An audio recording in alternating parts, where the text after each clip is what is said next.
No surprise, Netanyahu and various other Israeli officials are upset about the ICC prosecutor's bid for an arrest warrant against Bibi Netanyahu and the defense minister.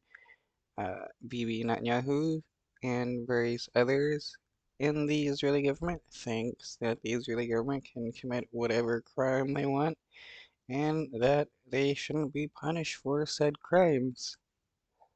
Let's go live to Jerusalem now. Iris Mackler is our correspondent. She's with me on the programme. Iris, reaction pouring into those words from Karim Khan.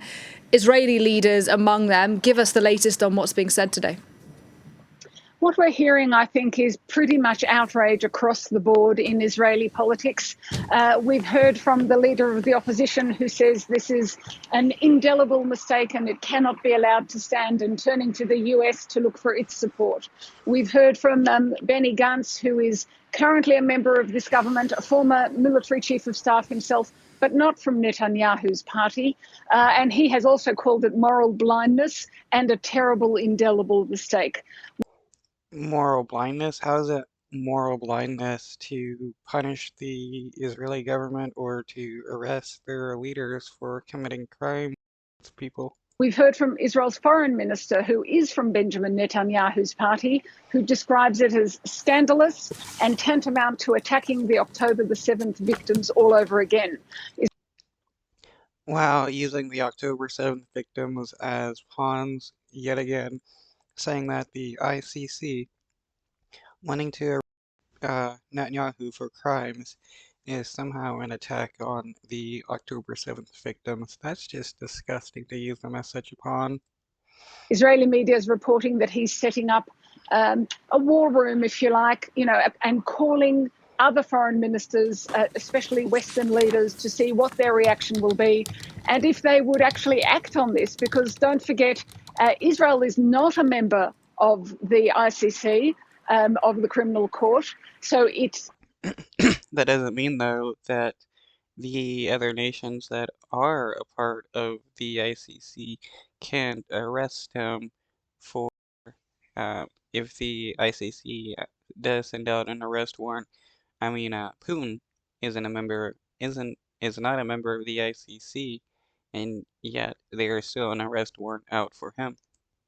What it does is it prevents Israeli leaders from going to countries which are, because they would then have to arrest them. Let's say France, for example. So I think that's where all that negotiation is. We haven't heard from Benjamin Netanyahu himself this time, but when it was mooted a few weeks ago, he also called it an outrage of historic proportions and says Israel has an independent judicial system which investigates any violations of law. And I have to say that the right-wing parties in his government have dismissed it as anti-Semitism and said that the war in Gaza should be ramped up. It's not anti-Semitic to issue an arrest warrant for people committing crimes. That is hilarious how the Israeli officials want to claim anything is anti-Semitic if it's against them. Iris, so that is the reaction today then from Israeli politicians across the political spectrum, outraged today. What about, though, from Palestinians, those in Hamas and also those in Fatah in the West Bank?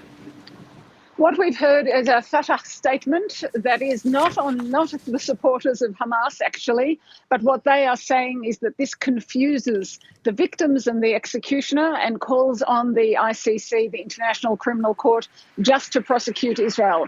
Hamas said something very similar and said that this would encourage that the prosecution of Hamas leaders would encourage wars of extermination, as Hamas put it. But No, it wouldn't. It just means that the leaders are being arrested for the crimes that they either commanded or committed themselves. And it doesn't anything about like the giving like special permission to the Israeli government to exterminate people, since Israeli leaders are also being or having arrest warrants for their crimes. The ICC is looking to punish people on both sides for the crimes that they committed. I have to say, Nadia, Hamas is not going to suffer in the same way as Israeli leaders would if these warrants are issued. The process is now it goes to judges. Yeah, the Israeli government is not going to suffer either. I mean, what, they'll just have a new PM become the prime minister. Of the criminal court, and it may take weeks or months to issue these warrants. But if they are issued, Hamas is designated a terrorist organisation by many European countries and by the US. So they're not travelling there anyhow. In fact, the Hamas Gaza leaders are. I mean, honestly, like the designation of like terrorist, like kind of means nothing. Like when the United States and other Europeans can go into Afghanistan and Iraq, kill a bunch of people based upon lies, and they're not designated as terrorists. Why is that?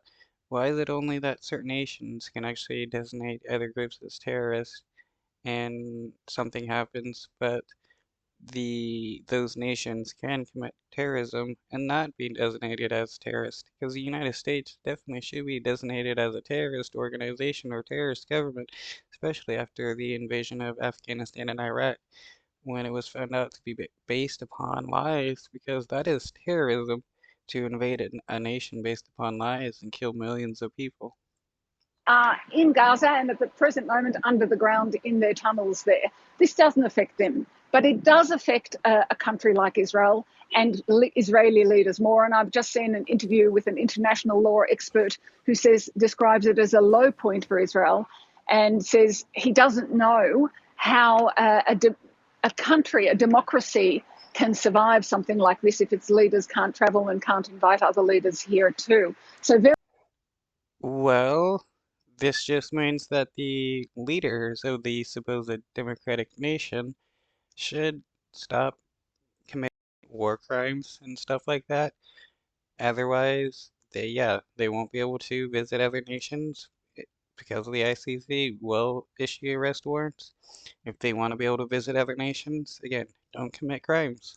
Very serious consequences for Israel if